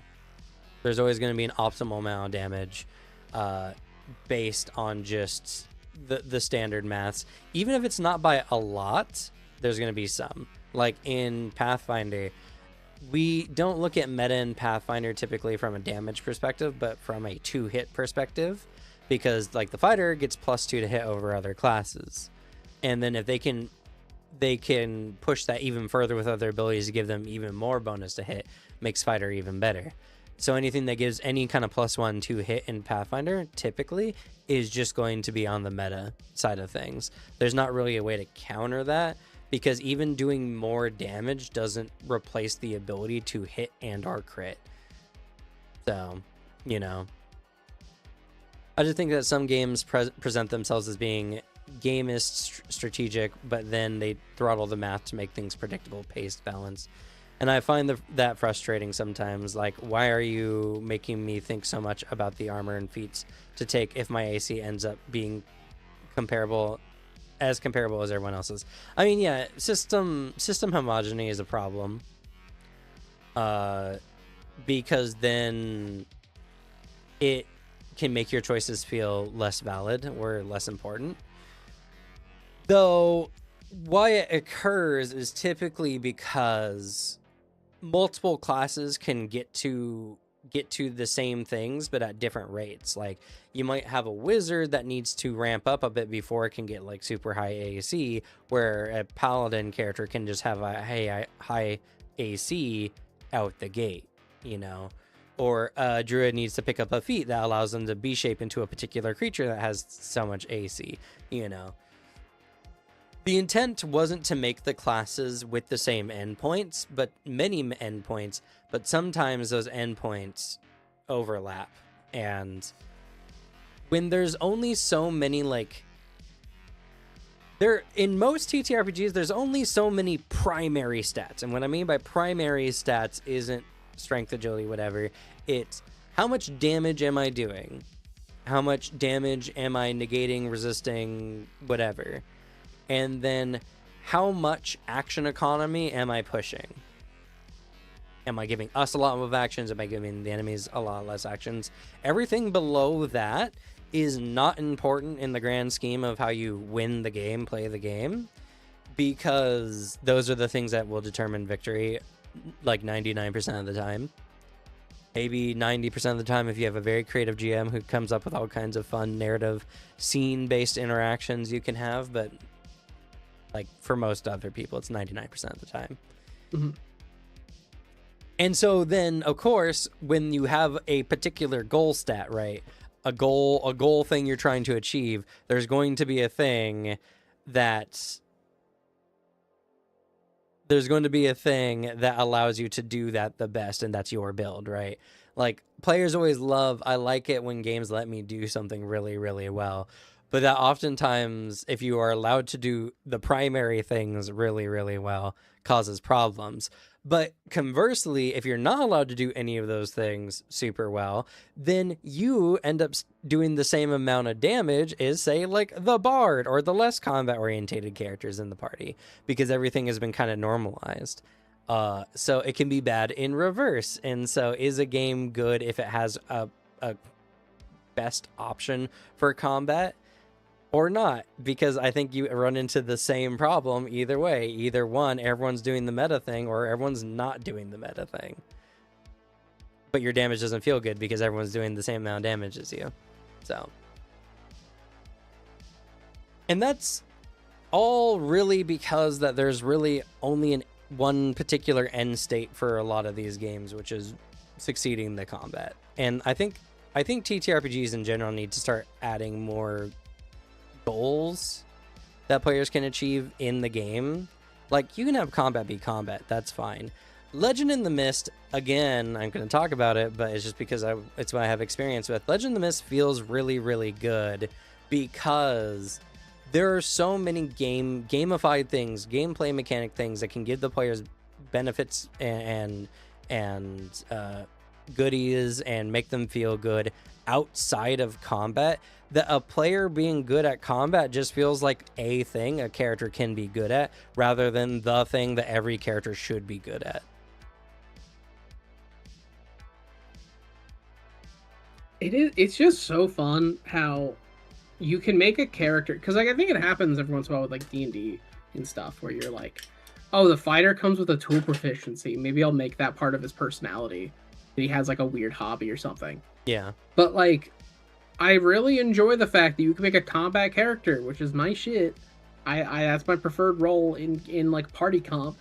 But I have like other stuff going on for him that isn't just like combat. You can be a guy.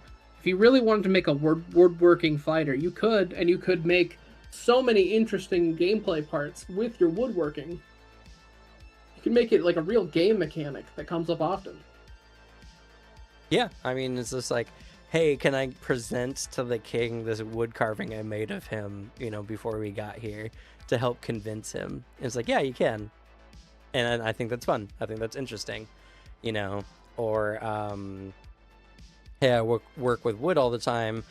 Can I see any faults in these barricades that we're seeing? These, like, this enemy entrenchment. Can I see any faults? Or is there anything I feel could be beneficial in this situation? It's like, yeah, totally. Roll, add all your tags for woodworking, and let's see if you figure anything out. Maybe you come up with a really good strategy using what you know. And again, because you can defeat enemies with any number of status conditions, right?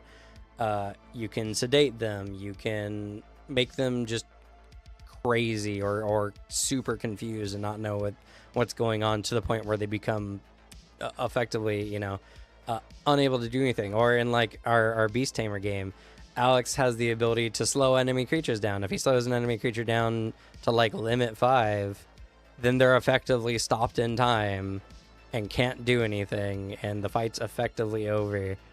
And like freezing, like, I can't even be mad about time doing something like that when we have an ice creature in the party that could literally freeze an enemy, freeze them solid, and do effectively the same thing, Yeah, true. That is, like, taken on how mechanically it would operate. Yeah. They have different contexts and can be interacted with in different ways. Some creatures might be better at resisting time-based abilities, and some creatures might be better at resisting ice. Maybe there's ways of getting out of ice so you can't get out of time-based manipulation, Heck, maybe the enemy team or your team have abilities that can counteract these specific effects. Like, I think it's an interesting thing with Lateralis if you have the ability for Lateralis to eventually counter time stopping by amping up or hastening people in the same way. Because time's very scary for that reason, but if you can counter it with your team, it's like, that's pretty good, you know? Yeah. Which, yeah, for everyone new that's popping into our chat, hasn't seen our Tuesday Beast Tamer games, I am 100% running off of JoJo bullshit, so my creatures are named after our music references. I got Judas Priest and Lateralis for any Judas Priest and Tool fans out there. But yeah, like the perspective of time is such an interesting thing because I can just take it in such funny ways for like a lot of different mechanics. I'm excited to really build him out and add some crazy bullshit because I feel like I gotta like really detail it because I like the idea of him altering perception, but also I just like the idea of him revealing stuff to people. It's kind of neat. Like I like the fact that I can passively tell him to reveal spirit shit that's going on. Yeah, it's a really handy ability, especially for your team. And if someone burns their spirit vision for whatever reason, it can be really good. And not every creature innately has spirit vision, so they might not even be able to properly interact. I have an idea. Yeah, because the idea of him because the idea I want to build him into eventually is the idea that like by fucking with your perception of time, he's also like is able to fuck with you of the you have an intent and then I'm carrying through with my intent, but you're just perceiving it that way. Your physical form isn't doing anything. But then I also had the reverse idea of that of like imagine he with his just like passively revealing spirit stuff can also like not into a crazy extent, but at least reveal like the intent of what a thing is about to do. Yeah. So like a creature that might be like thinking of I'm gonna run in this direction or it could do this and this. Like you see almost like lines of movement of where it might go. So then I can give a passive bonus to people. If I roll good, I can give a status of like him revealing that. Yeah, projected future too, or something like that. Yeah. Yeah, like a little. It's just a number bonus to people. Yeah, I mean, and that's a great thing is that because everything gets boiled down to effectively a number, but that number still maintains some level of context, right? It feels good. Even like that's the crazy thing about Legend in the Mist too is even though everything gets boiled down to a number at the end of the day, like how many plus ones, minus ones am I dealing with here? Each plus one has context associated with it on what it can or can affect. When you guys were doing that stealth mission to mine resources around that magma siren, and Lateralis came up and was just like, I'm gonna alter the perception of this creature so that the sound we're making are way delayed to them, and it's just like, yeah, okay, and that counters some of their sensing abilities, so it's just like you guys got to mine while Lateralis was just kind of like wah wah wah wah wah protecting everyone the entire time. Yeah, it's like there's the two elements of like I love the image of it, because I love the idea of just like the concentric rings with eyes, like little seraphim thing, and it's just floating.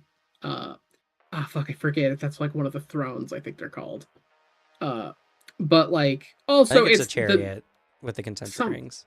I think so. It's one of those. Like I used to have it a lot more on hand. But like also the fact I can then throw in a Tool reference in there because a big reason, by the way, I chose the name Lateralis is because like one is a really good Tool album, but also like the song Lateralis really fits with what Tool is a big fan of having really big math in their songs and like the time signatures change all the time. The time signature in the song Lateralis is very non-static and goes through the Fibonacci sequence.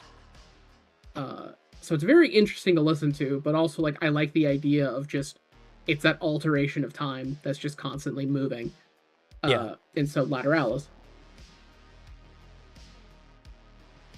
So, but yeah, so in a combat sense, for a lot of TTRPGs, I think first of all, if you have any illusion that there's going to be a TTRPG that's going to properly and perfectly represent combat with proper feedback and proper game feel and everything like that, That's just that's a fantasy, that's a hope, that's never going to happen, because the kind of game we're playing, if you want to have it be sensible, right, then it can only happen in a few ways, because unless you're doing like oh goodness, like one of those slap games, where you put the cards down first, with everyone at the table. But that'd be insanely hard as a GM for actions, and you can't really narrate anything. It wouldn't be interesting. But if you want to represent the chaos of battle, that'd be a way you could try to do it. But there's just so many ways that we just can't mimic reality in TTRPG form. Only one person can really be talking at a time, and if you don't want the combat to take forever, then you have to shortcut some things. And if you want to gamify certain elements, make them fun as a gameplay mechanic, right, then you're going to gamify it, thus making it less like reality, because reloading in a lot of games doesn't feel good. But then you have Pathfinder that has specific feats and abilities for reloading and giving you abilities to do like reloads with, which feels really cool. In fact, the Magus just got a new hybrid study for using guns, and they can reload bullets with magic to shoot people. That is kind of money. It's really good. And there's lots of fun ways you can make these kinds of mechanics interesting. Lancer, I think, is a really good mech combat game, mech strategy game. Yeah, sure, there's some imbalances there, but if everyone's playing for the sake of having fun and not for winning the fight, I think you can definitely have some really fun games. And of course, Lancer's just really fun. I really like making my own mechs. Piloting mechs in combat is really fun. All the different talents and abilities that you can do, all the different things you can add, systems you can add to your mechs is really fun. And the many different styles of mechs that you can play, I think, is really cool. And Legend of the Mist, it's not the most granular. A dagger does the same damage as a sword relative to how the system works. And there's a lot of other moments where, like, a thing can happen, but it's only represented by a tag, so it only has a mechanical weight of +1, even if it has greater context than that. It depends on scale and might and everything like that. You can represent, obviously, like an atom bomb going off by making the players extremely unfavored to avoid the damage, which would be -6 on top of the whatever to avoid it, and in addition dealing upwards of 10 plus harm, which would be insanely difficult for the players to actually mitigate. But what I'm trying to say is that, like, at level, an origin level sword does the same amount of damage as an origin level dagger. And that is just going to rub some people wrong. That's just not going to feel right for some people. Just like it doesn't feel right for some people that hurting people isn't about hitting them a lot. It's about hitting them where it counts. Someone could be stabbed in the thigh many, many more times than they can be stabbed in the head, But a lot of games just don't account for this. So your warrior is effectively just trying to kill the enemy as slowly as possible, because none of his blows are really doing that much besides maybe a critical blow that you could say is hitting the enemy in the head and everything like that. Healing's always going to feel weird, because healing, in real life takes weeks or months depending on the level of injury. Sometimes you can't even heal from whatever it is, and in games you can drink a potion and whoop, that huge hole in my stomach is gone. As long as you're not maimed in any way, you're just gonna be back to fresh after being healed by your friend or a potion or whatever. So, like, engage with the TTRPG for what it is. Don't force a style of game that is not meant to be, because in all likelihood there's another game that does it better. And if you prefer that game more for its combat but less for its story, I don't know, find ways to mix the two. Make a system that mixes the two in a meaningful way. Lancer has almost 0 rules for its pilots in comparison to its mechs. So, it can be done. Yeah, and like you can still tell a really dope story with those pilots. It just depends on what type of game you're sitting down to play. It's just don't go into the game being like, oh man, I can't wait for the really sick pilot gameplay of Lancer. Yeah, I can't wait for these cool moments where my mech pilot gets to act like Han Solo. It's like, that's just not going to happen. Not mechanically, at least. You can narrate all you want. I mean, yeah, and they do have skill checks Yeah. for this reason, and their skill system is like you take out the bodyguard by succeeding your skill check. That's Yeah. it. You know. Yeah, it's how much buy-in do you want? Because like, it just sometimes it works for people, sometimes it doesn't.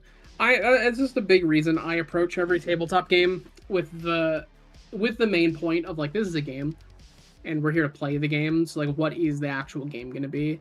In the same way that like, I can prefer, say, like Divinity Original Sin 2's combat over something like Baldur's Gate 3, but like, I enjoy both stories and I enjoy playing both games.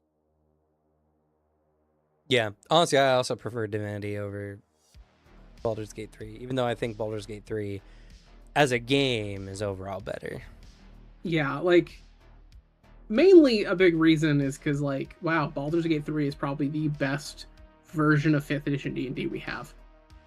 But like, that's there are mean ways I could put it. I might just say the meanest one. Be it's me, like saying, we haven't hit our quota for the day. Sure. It's like saying that's the least smelly dog turd I've seen. It's like, one is preferable, but like it doesn't mean it's a good thing it's there. But on the like, also it's a game I can at least say balance wise. Divinity 2 is a game that just beats you over the head, and it's sink or swim, but more realistically, it's a very specific type of CRPG that is you need to break the system we've built for you, or you're not going to succeed. I would argue some of the Shin Megami Tensei games are similar. Like, as a turn-based game, it is you have the press turn concept of a game. And if you don't abuse the fuck out of press turn, the enemies will do it to you. So then the gameplay loop is do your damnedest to make sure the enemy never moves. Yeah. So I think here at the end, is it bad that TTRPGs are always going to be limited in some way, especially when it comes to combat? I don't think so. Because for every reason that I love Legend in the Mist, someone else loves something like Pathfinder or D&D. Like,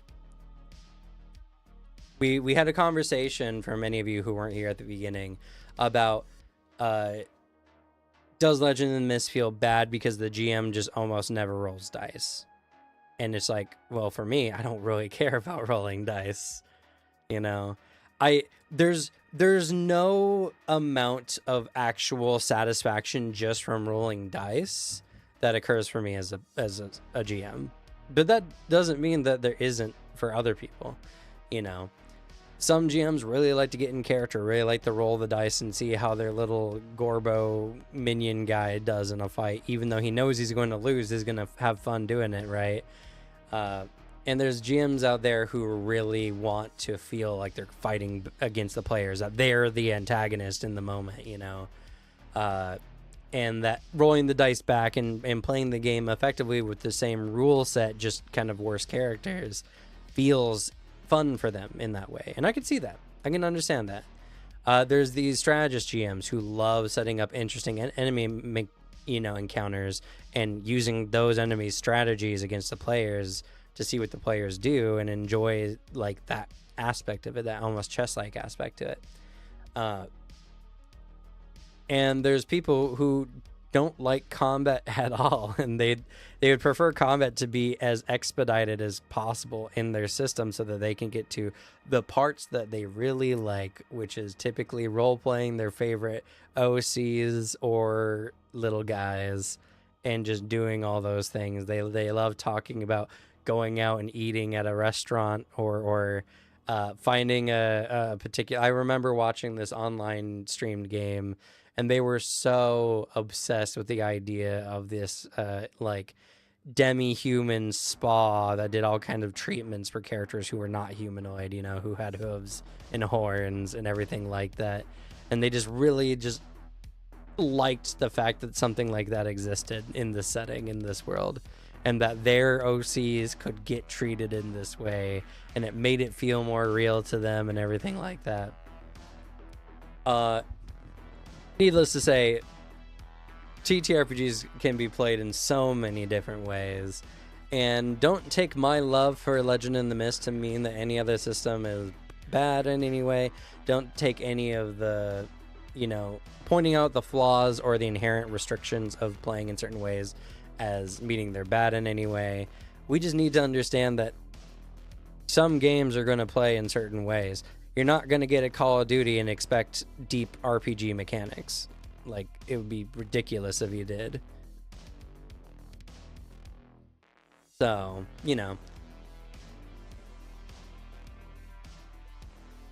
I just think it's interesting to talk about TTRPG combat because inherently, for a game style that's all about the narrative, it's all about telling stories of characters doing things, sometimes we have to let the game in. Sometimes we have to let the game into that narrative so that we can have fun with that element of it. Because otherwise it can either feel less impactful or less weighty depending on how you run it. Mm-hmm. Looking back on it, I think a reason I liked 4E D&D is because it didn't kid itself about the combat. It was upfront about the math, even though the math was flawed, and it embraced the homogeneous in order to get past it and get to the fun parts of the combat. Yeah, I mean, there's a reason why I think a lot of people like Draw Steel, for instance. Because in Draw Steel, you never miss. You either do a minor effect, a moderate effect, or a greater effect for each of your abilities. It's just how well you roll on the dice that determines how much you affect the enemies with your actions and your abilities. And I think there's a lot of people who really like that, even though like it doesn't make sense to not miss ever. I don't think that's the point of why you don't miss in the system. I think the point is you're having some impact, and HP isn't completely based on enemy HP. It could be enemies like stamina. It could be their fatigue. It could be a lot of things. So, sure, the enemy may avoid your blast, but they are now more tired for exerting themselves for doing so, making them overall weaker and overall easier to hit that 0 point, which represents the enemy being defeated,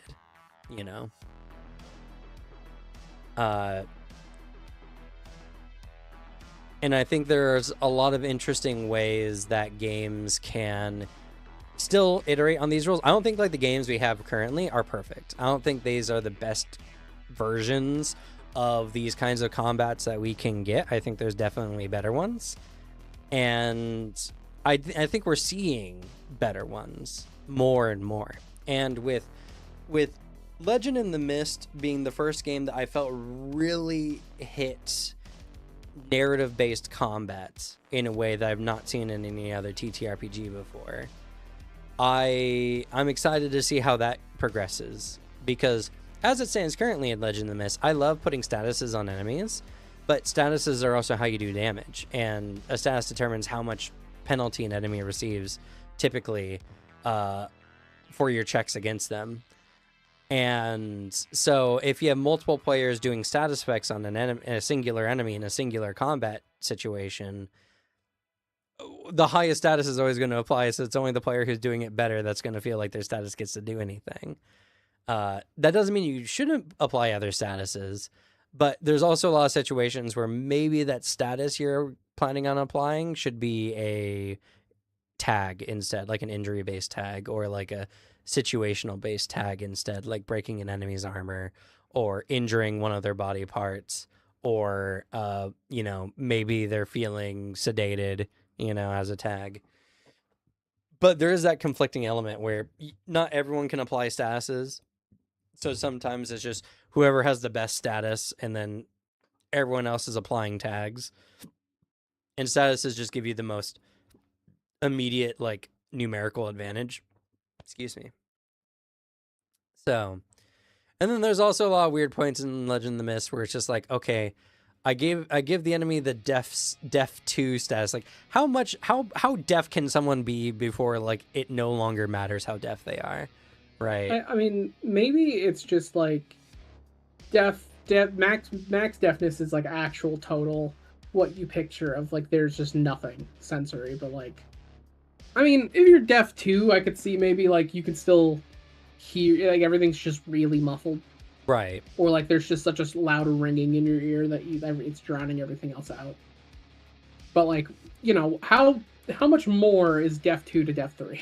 Like that, like the minutia is a lot more like confusing. Yeah, and I think one of my homebrews it hasn't really come up, but one of the homebrews I'm going to put into the system as well is there are some statuses that just cap out at 3 because any more of that status is overall irrelevant, because I can't say an enemy being blinded anymore at certain point is like how debilitating is actually being blind compared to actually being deaf to, you know, like being heavily injured.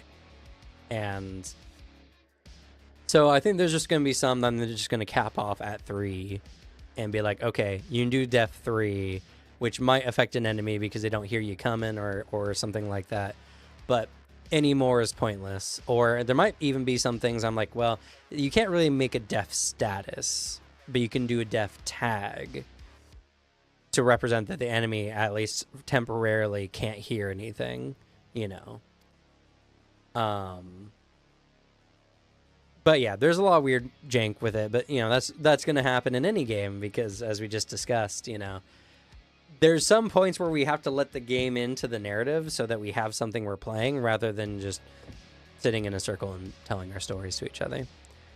Yeah, we're pretty much at the end of stream here. I don't know, any other further notes on the topic, Alex?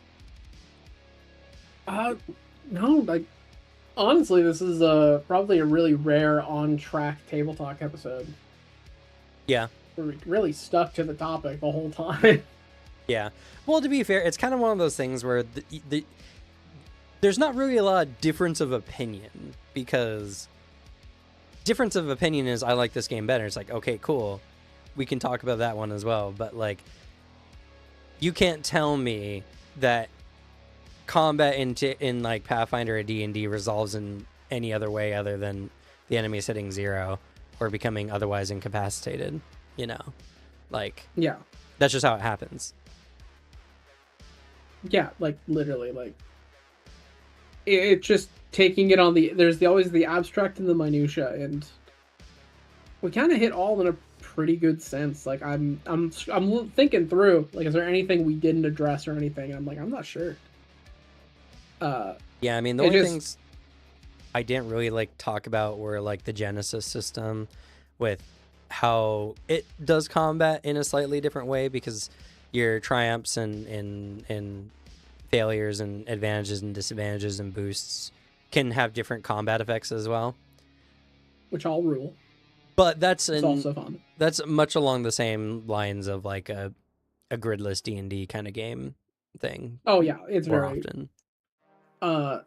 In my playing of the Fantasy Flight Star Wars, like having a grid is nice just to keep track of shit, like just to know what's alive and what isn't. But a lot of the other aspects of a grid isn't super necessary. Yeah. Especially because it's built to change so rapidly. Like so many environmental effects can be happening and everything like that. Yeah. I mean, for the 333, the game system I'm developing, it's a zone-based game, so characters exist in zones that have certain like mechanical statuses applied to them, more or less. And it's a wound-based system, so it's taking however many damage. It's a Savage Worlds, you know. You take so much damage, you get a wound. Or I guess now the touchstone is Daggerheart, because Daggerheart has a wound system as well. But yeah, you have damage thresholds, and the more damage you take, the higher your level of injury goes, until a character is either dead or disabled to a point where they can't do anything anymore. And it works a lot of the same ways. You know, the damage is calculated in slightly different ways. I'll do my best to make there not be a meta, but I feel like there will just have to be a meta based on the style of game there is. And you know, honestly, I think I just gotta be okay with that, because if you don't give the players the choice of how much damage you can do in a combat, then you might as well not have a standard combat system, right? Like, if you want players to do more damage or less damage, then you gotta be okay with there being metas, because there's just good and bad choices. There's meta in basically anything. It's just there's insane meta in games that weren't designed to have them, or I mean, it's just always going to be how does your game function, and then there's going to be weird quirks about it. It's one of my favorite aspects of old RPGs specifically, because it's where you get situations where like a meta answer for Fallout New Vegas is when you're making your game your character, you need to dump stat charisma. Because there are no flat charisma checks in the game. So the only thing that the stat does functionally is it alters companion damage, which usually is already good enough even if it's not buffed. And it makes it so like you start with less skill points. But like after that, there's literally nothing. Because I think either the game has like one flat charisma check and it doesn't even matter, or zero. And so you dump stat charisma just because of how the game works. There's some other similar stuff of I know Vampire the Masquerade Bloodlines has it, where there's stats that when you actually look at like what does this stat touch in like the gameplay code, you're like, oh, it just doesn't work because they fucked up somewhere. And like that's just part of the meta. Is just when systems are interacting, there's always going to be things that fall through or kind of are just wrong with how they're intended and how they hit. So like a meta will develop for like everything. Yeah. I mean, if you have variance, you're gonna have meta, right? The only way you can't have meta is if there's no specific end game states or goals that you can achieve, right? Because I would say Legend of the Mist, I mean, it has a meta, but it's meta in character design, not like actually what your character does. Because there's ways you can optimize like how you get tags, or how you set up tags so you can get the most boon, or the most bang for your buck when it comes to like combining tags and everything. But that's all like really, really high end and not even like meta monkey kind of stuff, because Legend of the Mist, there's no meta. It's just how good do you want your character to be good at a thing, and then if two characters want to be good at the same thing, then they're going to have the same level of effect, even if they have different contexts, which can still be super relevant. And there's not really a way of having context that isn't like inherently counterable. Like if the players are using weapons, you can put armored enemies, or you can give enemies just like a tag that just makes them hyper resistant to physical damage. If the player does magical damage, you can make a magically resistant enemy. Like there's no thing that is specifically always going to work unless that is like a precedent you set in the setting, like a force damage type deal, right? If you have a force type damage, then it's like, yeah, this works against everything, but then you threw that into the mix. The GM was the one who put that in and was like, well, I guess who cares about balance now? Use the good thing. But the only I'm running through thinking of examples where like the meta just doesn't evolve like that.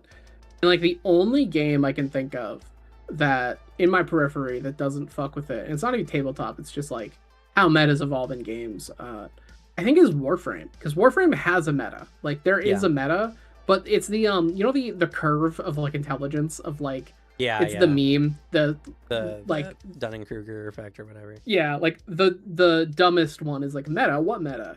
The hump is, well, you have to use such and such weapons. It's the only way to achieve anything in this game. And then the most intelligent is meta. What meta?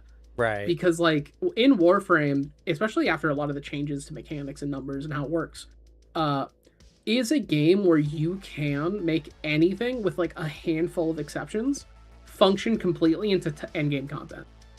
It's just a question of how easy is it to get there, or like how easy is it to achieve. But the end result is still there. So the meta is really stupid, because the meta is really like, well, if you have most fun with it and it works, then you're good. Everything else is kind of secondary. And like I think that's a natural evolution I see sometimes with a meta is there's a meta, but it's so like unnecessary to like engage with the game that it's something that most people don't think about. Or it's a key point of advice is to ignore people really trying to shill it to you. Yeah. So I think that'll be it for today's stream. Pretty straightforward, but a good conversation nonetheless. Yeah. It's interesting when it's laid out before you, because it makes you think about combat in some different ways. Andy Overkill has said, I for sure have to check out Legends in the Mist after this and the last stream I caught. Seems like an interesting system given how much you guys discuss it. Haha. I don't know why they didn't show up on stream here. That was a YouTube comment. But if you want to check out Legend in the Mist, we have it on. We play every week on Tuesdays. We have up to 10 sessions. We actually have a little bit more than 10 sessions, I believe. Maybe. Actually, I don't even know if we streamed the other part. I don't think we did. I'm uncertain. But yeah, we just did the 10th session of Beast Tamers, which is, by the way, a really, really fun, probably the best beast taming TTRPG experience I've ever had. No, yeah, we didn't do... Oh, no, yeah, we did the Legend of the Mist, Little Misty Adventures. We did, like, 2 episodes of that. Yeah. 3 episodes of that. There it is. So, 3 episodes of that, plus 10 more for our Beast Tamer game. I really need to make a thumbnail for that. I just haven't had the time. I do plan on making content on it in the future. It's just right now, if I'm not streaming a game, I'm watching a baby. And that's about it. I don't have time to sit on my computer and do work otherwise. You know, raising kids are hard. But before we end today, Alex, anything you want to leave us off with? Yeah, if you're a big fan of any lore content for tabletop games, that's what I covered in my channel, Glue Boy. Mostly World of Darkness. So I put out a video today on the Void Engineers from Mage the Ascension. Fun. If you wanted to play, I guess, Space Marines. And I like the fact that I could title it Space Marines Fighting in the Hollow Earth, and that's actually not clickbait. Like, that's just Mage the Ascension lore. But yeah, it's my channel's Glue Boy. Go sub. Yeah, as for me, I mean, I pretty much just mentioned everything that we're doing here on the channel. And yeah, check out Legend of the Mist. I honestly, I'm hearing more people talk about it. What Tabletop's been talking about it more and more.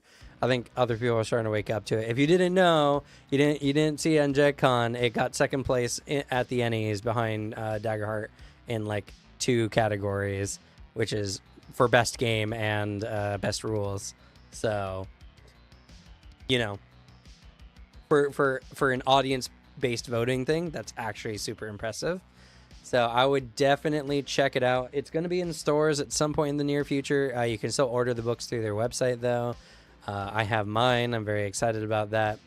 And you'll definitely be hearing me talk about it more. So I apologize if you're getting tired of it. Get out now. It's only going to get worse. But, all right. I guess we'll go ahead and say goodbye. See ya. Bye.